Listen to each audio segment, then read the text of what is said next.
Assalamualaikum Wak. Nak tahu tak Wak, malam tadi saya buat apa? Saya pergi menyuluh udang. Tengok tu, udang-udang yang saya tikam tu Wak. Macam-macam jenis udang dekat sini Wak. Udang tu bersembunyi dekat ini, dekat daun-daun setu Wak. Kalau dekat sini bilang itu daun setu. Bahasa Indonesia dia lamun. Kalau orang sini bilang tu tadi daun setu namanya. Jadi tebiat udang ni Wak, tinggalnya kawin mawinnya dekat sini lah. Dekat daun-daun setu ni. Sampai dia beranak pinak, apa segala macam. Dekat sini lah. Dekat sini saya nikam terus Wak. Habis tu kan,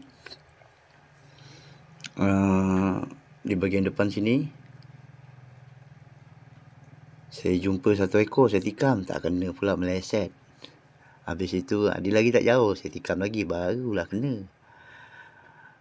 Udah gitu ada pula udang yang ngambang Wak. Dia tak jejak ke bawah. Dia ngambang separuh air. Apa lagi lah, saya hentak lah dengan serampang tu.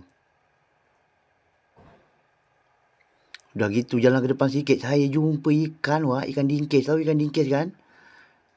Yang kalau bertelur tu cuma hari raya Cina je. Inilah ikan dingkis ni Wak. Ikan ni memang sedap Wak. Tu model ikan dia macam gitu Wak. Tak tahulah tempat Mika apa nama dia. Kalau yang ini nama dia ikan kitang. Ikan kitang tu Wak.